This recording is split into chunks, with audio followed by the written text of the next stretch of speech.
Mr. Ricky Ducas, the coordinator of Baguio City Government's Mental Health Program. Good afternoon and thank you for joining us. I hope you're always safe there. So, yung topic nga natin ngayon, yung tumataas nga na number ng cases ng suicide sa Baguio City and gumawa kayo ng isang parang task force to deal with this. First of all, kamusta ba yung situation ng mental health ngayon sa Baguio City among especially the 15 to 24-year-olds? Okay. Actually, it saddened us na nagkaroon ng 3 times increase ang suicide cases natin as compared to last year from January to May. So ngayon, we have 19 recorded na suicide case natin dito sa Baguio. So ganun po kataas ngayon pa lang na quarter. Okay. So, given this, no, ano kaya yung mga reasons behind bakit biglang tumaas yung number ng cases? Considering na the period covers January to May, parte na niyan yung March to May, which is already the pandemic. Actually, number one dyan, of course, yung condition natin ngayon that people or this age group, no, na expected natin their developmental milestones are into peers. The confirmation are into peers din. They rely the love and acceptance sa mga kaibigan and detachment of the daily activities na ginagawa, usual na activities na ginagawa nila na unconsciously, it is also their way of ventilating their emotions and not to suppress our emotions. So majority of right now is that triggers ang nagkukos ng ating mga suicide cases. So ang triggers dyan, number one is poverty, no, financial resources, and secondly, yung access na maluwag na pagdalaw ng ating mga kabataan, especially sa age group na 15 to 24, which has the highest number of suicide cases. Okay. So, given this, no, you've mentioned poverty. How does exactly poverty trigger, those kinds of acts?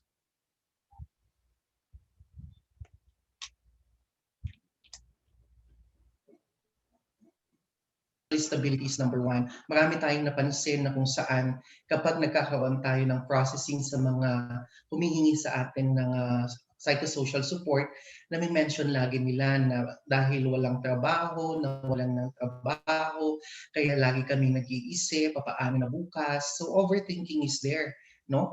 And there's uncertainties, like for example sa mga negosyo na nalugi, if they can recover, no, then of course the security of having a job.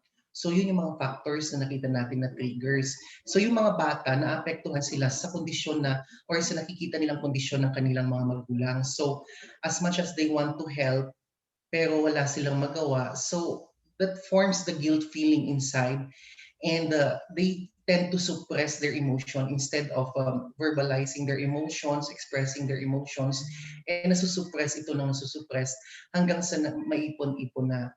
So, pangatlo din doon is yung pag-stay nila sa bahay without any diversional activities, na sana ito ay napakabuti na maging activity nila to exhaust their energy, no? Para at least ma-divert man lang yung thought process nila at hindi sila makapag-contemplate ng kahit anong negative actions toward themselves, no, and formation of negative emotions toward themselves. I understand naman there's no single cause pagdating sa suicide, no? Yes. It's a confluence of factors, di ba? We cannot attribute it to a particular cause. Although you've mentioned din na nababanggit nga nila poverty, no? Bukod dun sa poverty, may iba ba kayo nakikita na mga nabanggit nila na reasons kung bakit na hindi naman necessarily yung pinaka-cause pero baka naging contributory factor siya? Contributory factor is the very perfect word kasi tulad ng parents' acceptance or parenting. So dito kasi sa highlands, no, dito sa Cordillera, it's really culture ng mga tao dito na hindi mag-ventilate ng emotions or magsabi. Kapag magsabi man sila sa mga magulang nila, nahihiya sila or baka ma-dismiss lang yung emotions nila. So, ganun yung nangyayari. So, nagkakaroon din tayo ng reactions, negative reactions coming from the parents na nagkakaroon din ng na kung saan tinitrivialize nila yung itong condition na any mental health concern. So, ang mga bata, ang tendency nito, mga masal sa mga teenagers, ay hindi na nila na-vent out or nailalabas kung ano man gusto nilang sabihin. So, parenting talaga or the acceptance of parents kapag nalaman nila na merong mental health concern yung anak nila ay napakahalaga. And yun nga, nasabi natin na hindi ganun ka-open ang mga parents natin dito sa Cordillera, most specifically dito sa city, when it comes to mental health. Okay. So given this, no, gumawa nga kayo ng isang parang task force composed of psychologists, social workers, and the police, no, response teams and hotlines. So can you tell us more about this? Okay, this helpline actually is the initiative of the Sangguniang Panglungsod to institutionalize the helpline number that was created during the pandemic, so last 2019. So this will be a hotline or helpline wherein they can call and they will be linked to proper agencies concerned based sa kanilang needs. And of course, this helpline will conduct psychological first aid if in case the need arise. Okay. So hotline, can you tell us more about the hotline? Anong hotlines ba ito? Pwede ba nila itong tawagan anytime? Okay, yes po. Ang ating 24/7 helpline ay pwedeng tawagan anytime. Pwede ring i-text at kami ang tatawag sa kanila. So actually ako din po ang humahawak ng ating helpline na kung saan in-encourage nila na kung wala silang pantawag kahit text lang, then tatawagan po natin sila. Then of course, we have the protocol of the confidentiality clause kapag sa helpline. Meron din tayong guided questions, questionnaire na ginagamit if mental health concern ang kanilang inilalapit sa atin. So these are the guidelines na ginagamit natin to check whether red flag yung kanilang concern, then emergency will link them, simultaneously link them to the concerned agencies like our police, our CDR, our MC. However, if the concern is can be treated or needs professional help sa mga psychiatrists natin and psychologists, we refer them to those members sa ating mental health council. Okay. Regarding dito sa hotline, meron ba tayong data kung ilan na yung tumawag in the previous months? What available data do we have right now? Okay, the available data as of now, since 3 months ago, we received 80 calls and we received 120 text messages. 80 calls and 120 text messages. Sinimulan ito Yes. mga April lang naman, no? Hindi po. Sinasimulan na po ito noong 2019 pa actually, pero ni-institutionalize na ng City Council para maituloy-tuloy itong helpline na ito. So yung 80 to 120, masasabi ba natin from April to end of June ito? For the past 3 months. Okay. Pero the quarter preceding that, mga ilan yung calls and text messages if you have any idea? Madami eh. We don't have exact numbers of calls and texts, no, because meron kasi yung iba nag-i-inquire through personal sa Facebook in my account and yung iba is through my personal number. So yung nasabi kong figure is through the hotline lang po. Okay. So pero ang pinakamarami nyo, yung past 3 months, right? Yes po, yung pinakamarami is past 3 months. Okay. Tapos, in terms naman sa capacity, no, like how many psychological first aid responders do we have? Are you like in trying to get volunteers? Yes, sir. When it comes to this, sir, we have limited numbers of professionals, to be honest. However, we are trying to accommodate them, and that's the reason why the helpline is here, because we can screen, the clients who are calling before referring them to the professionals, so as kapag mas may kailangan ng emergency, makikater ka agad ng ating psychiatric department sa BGH or sa ating CDRMC. So para mag-avoid din natin yung influx of clients going to those different agencies. Dun sa 80 calls and 120 text messages, may idea ba kayo kahit ballpark figure lang? Kasi alam naman natin, yung iba, baka kailangan lang nila is counseling or psychotherapy. Yung iba naman, kailangan talaga ng professional help, minsan psychologist or sa psychiatrist. Can you give us the proportion? Like, mas marami bang serious cases? Or less ba? Okay. Actually, mas marami ang cases ng therapy because during our assessment, and one of our guidelines is that if the psychosocial is the cause, the intervention should be psychosocial as much as possible. So ganun po yung kwan natin. So mas marami yung psychosocial cause. So psychosocial intervention, which is therapy, no wellness activity, yun po yung promote natin. Before that, we link them kapag hindi po kaya ng client natin na kung saan medical intervention should intervene, we will refer them to our psychiatrist and our psychologists who are members of the mental health council. Mga ilang percent kaya yung andito, yung nire-refer nyo na sa professionals? Nasa 10%. 10%. Okay, okay. And then, okay, so you have the program, no? And you also Yes, have sir. the situation and you devise this program, no? So, Yes. um, given na meron na tayong hotline, are you seeing ba the cases to drop or are you seeing the cases to rise pa in the coming months? We cannot predict, pero alam mo yun. Ano yung nararamdaman niyo? Ngayon, nararamdaman po natin na tataas pa po yung cases natin, to be honest. Since until hindi po mag-stabilize yung condition natin dito sa pandemic na ito, which is one of the trigger, ma-expect po natin na tataas pa ito in the coming months. And that's the reason why we are continuing to conduct a lot of mental health awareness activities to the grassroots, no? Hanggang sa grassroots para at least sa barangay level is makita na nila, maka-identify na sila kung sino yung mga constituents nila na nangangailangan ng psychosocial support para po ma-refer din natin sila sa mga professionals if kailangan po. Kasi nga, 'di ba, sabi nyo yung mga magulang, 'di ba? Sila yung parang pinakaunang humaharap dun sa mga bata. That's why you're conducting these grassroots workshops, no? Nagre-reopen na rin Baguio ng economy ngayon, 'di ba?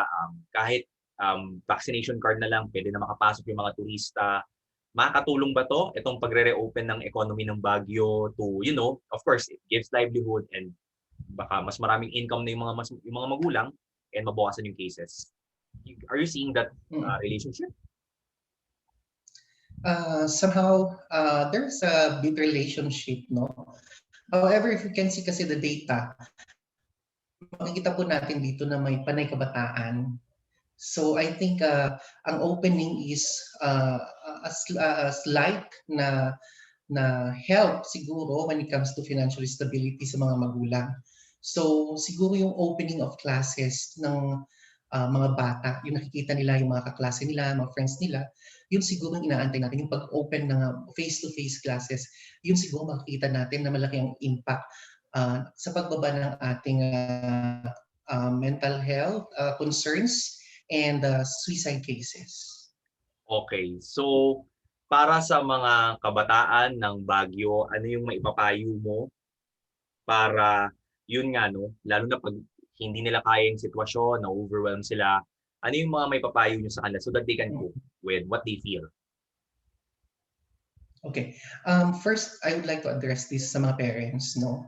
That if you see behavioral changes sa inyong mga anak, then don't think twice to seek for help and to call our helpline. And tayo naman, may gagabayan natin yung mga magulang para kung kanino sila lalapit. And for the children that are experiencing those changes of behavior and they cannot explain their emotions anymore, then be open and be open and accept that you're experiencing these behaviors and emotions, so as it would be the start for you to be consulted and to be assessed by professionals, because it's really very important sa ating mga kabataan na ma-check at may someone will reassure and validate your emotions. Huwag po natin hayaan mga kabataan no na yung emosyon na yon nandyan lang, isosolve nyo ng kayo-kayo lang. Dapat pa rin kailangan ito na makita at ma-validate ng mga professionals natin. Okay. Pasadahan ko lang ng konti. Kasi ang report din is that tumataas din yung rape cases. Kayo ba? Are you also dealing with that? What's your role pagdating naman sa rape cases? Well, ang role natin when it comes to rape cases, they refer us for psychological first aid, mas lalo na sa mga bata. So second is rescue, yun yung ating ginagawa. However, ang OXWADO or Office of the City Social Welfare, ang lead agency nito together with the Women's Desk ang nangangasiwa nito.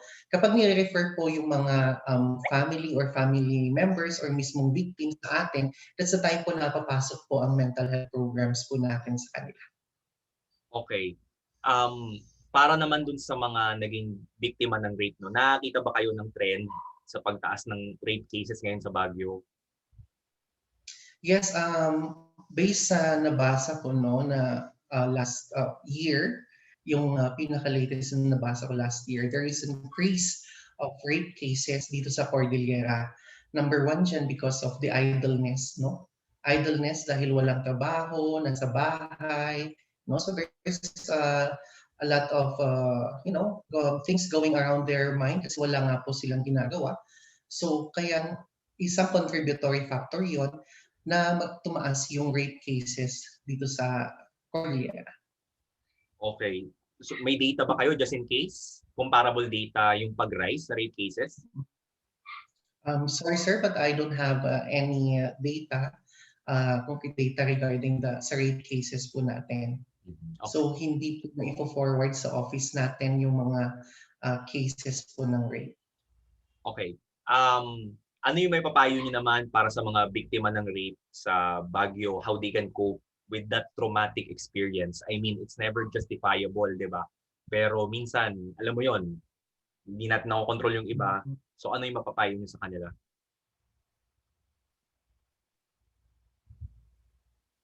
Is ask for help sa mga tao na alam makakatulong sa inyo.